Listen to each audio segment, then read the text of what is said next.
ನೋಡಿ, ಅಲ್ಯಾರೋ ಒಬ್ಬ ಹಿಂಗೆ ತೆಂಗಿನಕಾಯಿ ಹಿಡ್ಕೋತಾನೆ, ಏನೋ ದಿವ್ಯ ದೃಷ್ಟಿ ಹರಿಸ್ತಾನೆ. ಅಷ್ಟೂ ಜನಗಳ ಮುಂದೆ ಹಿಂಗೆ ಹಾಕಿದ್ರೆ ಸಾಕು, ಬೆಂಕಿ ಹತ್ಕೊಂಡು ಉರಿಯುತ್ತೆ. ಇದಕ್ಕಿದ್ದಂಗೆ ಬೆಂಕಿ ಹತ್ಕೊಂಡು ಉರಿತು. ಎಷ್ಟು ಚೆನ್ನಾಗಿ ನಮ್ಮನ್ನು ನಂಬಿಸ್ತಾರೆ. ಆದರೆ ಸೈನ್ಸ್ ಹೇಳುತ್ತೆ ಮಕ್ಕಳೇ, ಎರಡು ವಸ್ತುಗಳ ಘರ್ಷಣೆ ಇಲ್ಲದೆ ಬೆಂಕಿ ಹತ್ಕೊಳ್ಳೋಕ್ಕಾಗಲ್ಲ. ಸಾರ್ವಕಾಲಿಕ ಸತ್ಯ. ಆದರೆ ಅವ್ರು ನಂಬ್ತಾರಲ್ಲ, ನಾವು ನಂಬ್ತೀವಲ್ಲ. ಇಲ್ಲ ಮಕ್ಕಳೇ, ಇದ್ರೊಳಗಡೆ ನಿಮ್ಮ ತಂದೆ ತಾಯಿಗಳಿಗೆ ಇದನ್ನೆಲ್ಲ ಪ್ರಾಕ್ಟಿಕಲ್ ಮಾಡ್ಬೇಕು ನೀವು. ಇದ್ರೊಳಗಡೆ ಇಲ್ಲಿ ಬರೋದಕ್ಕಿಂತ ಮುಂಚೆ ಸೋಡಿಯಂ ಹಾಕಿರ್ತಾರೆ.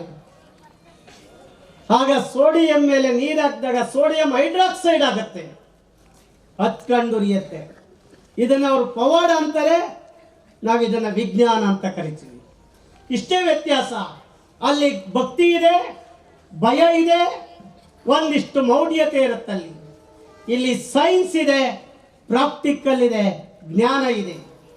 ನಿಮಗೆ ಯಾವುದು ಬೇಕು ಅದನ್ನು ನೀವು ಆಯ್ಕೆ ಮಾಡ್ಕೋಬೇಕಾಗಿದೆ.